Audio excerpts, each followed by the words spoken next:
Assalamualaikum warahmatullahi wabarakatuh. Rio Hotspot Lover, selamat datang kembali di Rio Hotspot Channel.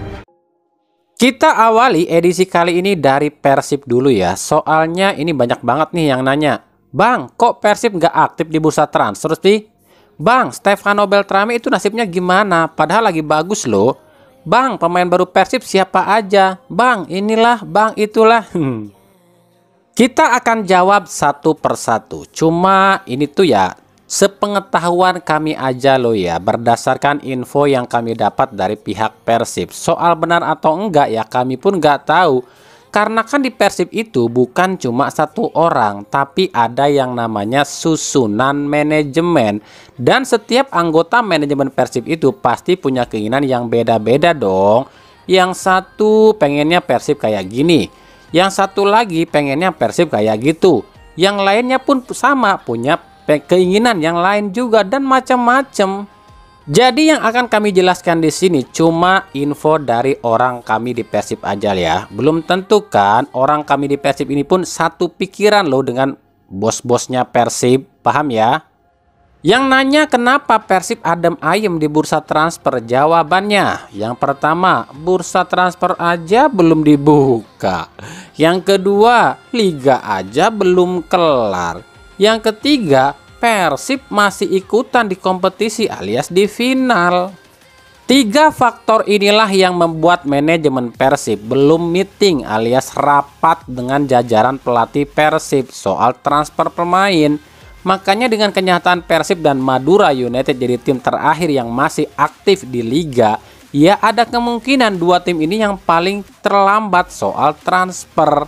Pemain-pemain yang diincar Persib maupun Madura pasti udah dibidik tim lain dong. Iya dong. Wong klub lain aja udah sibuk nyari pemain, lah Persib masih sibuk di liga. Gitu kan? Giliran nyari udah nggak ada yang bisa didapetin, udah nggak ada yang bisa dibeli. Bener dong? Maka dari itu ada rencana nih di Persib. Persib itu musim depan gak akan terlalu banyak perubahan.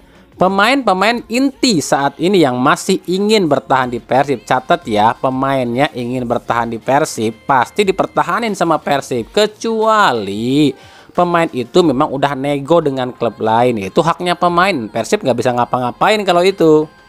Intinya Persib musim depan itu sepengetahuan kami gak akan banyak perubahan, gak akan banyak pemain baru.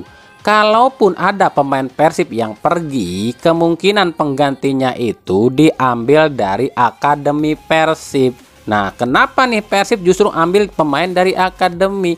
Ya selain emang Persib udah ketinggalan buat nyari pemain lain, ya Persib pun lagi ngirit. Katanya duitnya daripada buat belanja pemain, mendingan buat bikin training ground. Itulah salah satu alasan kenapa Persib adem ayem di bursa transfer ini. Ya bursa transfernya aja belum dibuka kok. Lalu yang nanya soal Beltrame, kan kami tadi udah jelaskan. Semua pemain inti Persib saat ini kemungkinan akan aman, termasuk 6 pemain asing Persib. Semuanya kemungkinan akan aman, termasuk Beltrame. Persib itu cuma nunggu regulasi. Kalau pakai 8 pemain asing ya Persib cuma nambahin 2 pemain asing aja. Dan itu pun kabarnya udah dapet nih, Hodak udah ngantongin, tinggal tunggu diresmiin aja. Kalau Liga 1 jadi pakai 8 pemain asing, berarti 2 pemain yang udah dikantongin sama Boyan Hodak ini, ya itu yang akan dibawa ke Persib. Sementara untuk pemain cadangan Persib, ya pemain-pemain yang jarang ditampilkan, ini kemungkinan besar sebagian besarnya akan dilepas deh. Ada yang dijual, ada juga yang dipinjamkan, katanya sih demi menghemat pengeluaran. Makanya tunggu aja ya keputusan resminya musim depan, paham ya? Nah, kembali kami pastikan ini tuh semua baru sebatas rencana aja dari pihak manajemen Persib. Untuk itu kan masih bisa berubah, bisa terjadi, bisa juga enggak. Sebab di dunia sepak bola itu jangankan hitungan hari, bahkan dalam hitungan detik pun semuanya bisa berubah. Udah paham ya? Jadi kalau nanti ada yang komentar di channel ini bilangnya kayak gini nih, kata channel sebelah si Anu ke Persib bang, kata channel Anu si Anu udah deal bang dengan Persib. Ya itu sih silakan saja, terserah kalian mau percaya atau enggak. Ya kalau kalian nggak percaya dengan apa yang di-upload, apa yang dibilang sama channel sebelah itu, ya tanyain dong sama adminnya, dapat info dari mana dan bisa dibuktikan apa enggak. Ya gitu aja, paham ya? Nikmatin aja deh segala rumor itu.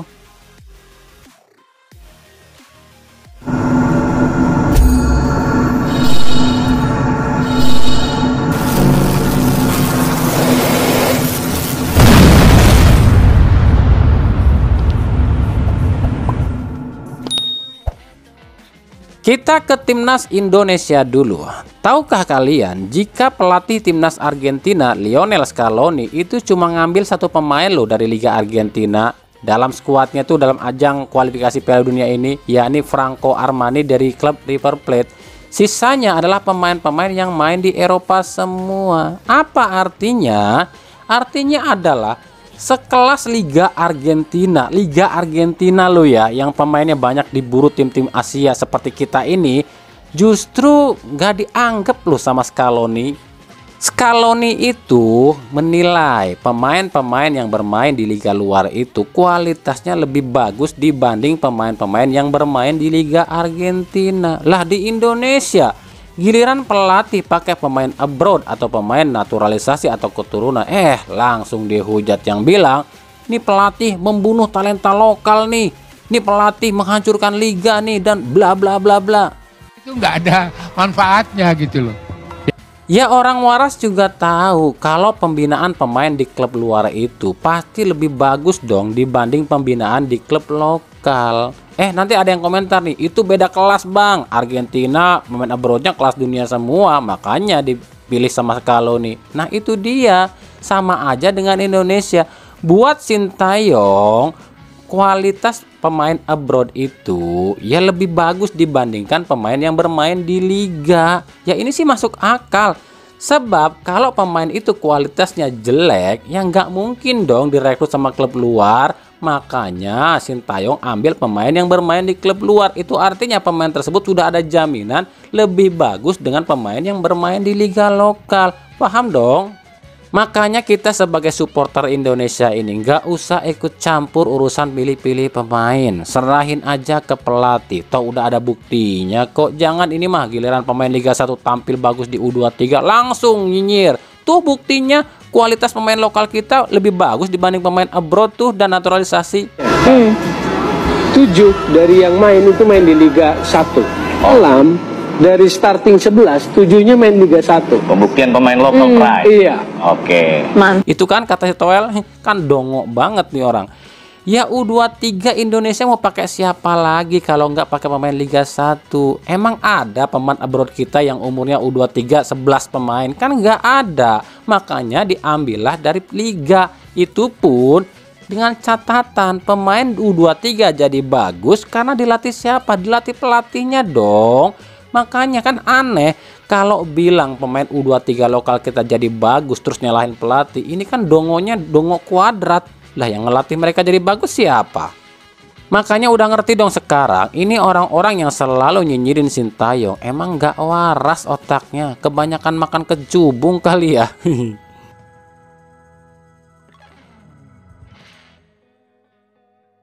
Lanjut ya, timnas Italia resmi merilis daftar pemain untuk ajang Euro 2024. Gak ada nama Emil Audero Mulyadi loh. Tuh daftar kiper yang dibawa, ada Donnarumma dari PSG, Alex Meret dari Napoli, Ivan Provedi dari Lazio, dan Guillermo Vicario dari Tottenham. Pasti kalian bingung ya, kok kami apal sih sama pemain liga-liga luar? Kami tuh bukan nggak apal loh pemain liga luar, kami tuh mengikuti liga luar juga. Cuman ya bukannya kami nggak mau ngebahas liga luar, tapi kami keterbatasan izin untuk memakai video-video dari orang luar gitu loh. Bukan berarti kami nggak tahu loh liga luar, paham ya? Ya kita akan tunggu aja apakah dengan nggak adanya nama Emil di skuad Italia ini lantaran Emil ini lagi ngajuin proses naturalisasi dengan Indonesia atau apa nih? Kalau emang Emil nggak lagi ngajuin proses naturalisasi tapi nggak dipanggil juga ke Italia, berarti mungkin akan jadi penyesalan Emil nih sebab menolak dinaturalisasi oleh Indonesia. Ya kita tunggu aja.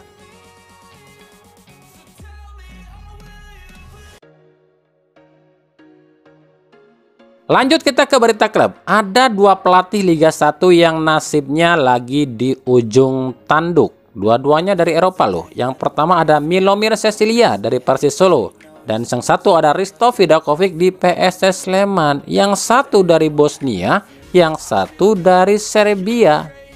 Dua pelatih ini kabarnya sih 80% akan didepak oleh klubnya masing-masing. Kalau Persis Solo ngedepak Milo Cecilia sih emang tim ini tuh lagi berbenah nih untuk musim depan. Sebab ini kan udah musim kedua nih Persis Solo balik lagi ke Liga 1, tapi belum juga ada hasil. Makanya musim depan ini Kaisang ini sama Erick Thohir akan benar-benar serius dan fokus nih ngebenahin timnya. Dimulai dari pelatihnya dulu. Kemarin ada yang sempat komentar nih dan bilang, "Bang, itu kok Fernando Rodriguez dan Moussa Sidibé malah main di JDT sih? Bukannya si Moussa ini masih miliknya Persis Solo?" Kami pun kemarin gagal fokus ya. Ternyata yang dikomentarin itu mungkin dia ini salah lihat. Emang banyak sih channel-channel yang mengupload video pertandingan bola itu nulisnya itu pertandingan yang sekarang. Padahal itu kemungkinan pertandingan musim 2022 di saat Moussa Sidibé dan Fernando Rodriguez masih berseragam JDT. Sebab kalau musim ini Rodriguez itu kan main di Spanyol nih. Sementara Sidibé itu udah milik Persis Solo sampai 2025. Jadi jangan salah paham ya, harus benar-benar teliti dulu. Musim ini tuh beda loh jersinya dengan musim kemarin-kemarin. Harus bisa ngebedain lah. Dan juga harus juga tahu nih, pemain-pemain tersebut tuh masih di JDT apa enggak gitu aja. Ya, lebih teliti lagi aja. Untuk Sidibé sendiri kami pastikan aman nih di Persis Solo. Sebab kontraknya masih sampai 2025. Balik lagi soal Milomir Cecilia, andai benar dipecat oleh Persis Solo, siapa yang menggantikannya? Nah, info yang kami dapat dari pihak Persis Solo sih saat ini ada dua pelatih yang lagi diseleksi nih. Yang satu udah pernah di Liga 1, yang satu lagi baru pertama kali ke Liga 1. Kami pun gak bisa jawab ya, karena kami nggak dapat infonya atau identitasnya. Tunggu aja deh siapa pelatih yang akan dipilih. Sementara bagi PSS Sleman, Anda Risto Vidakovic ini benar-benar dicopot. Kabar yang paling santer yang kami dengar sih katanya PSS Sleman ini membidik Abah Obed alias Robert Rene Albert. Sebab kemungkinan ya akhir musim ini kontrak Robert Rene Albert di Persib akan kelar. Ya kalian tahulah sampai saat ini Robert Rene Albert ini masih digaji loh sama Persib. Lanjut masih soal pelatih juga, ada Fabio Lefundes, ex pelatih Madura United pun justru kabarnya akan jadi pelatih baru Persita Tangerang. Berarti kalau Lefundes ke Persita, terus Divaldo Alves yang kemarin tuh gencar banget ya posting akan kembali ke Persita, jadi apa dong di Persita? Jadi direktur teknik gitu.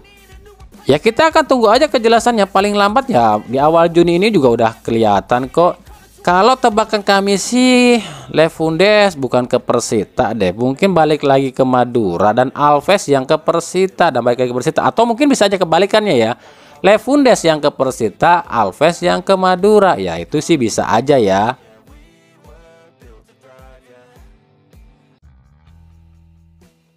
Dari Persebaya, ini buat yang nanya, "Bang, pemain asing yang udah ke Persebaya siapa aja?" Oke, kita jawab sama-sama. Oke, Rek, siap-siap yo.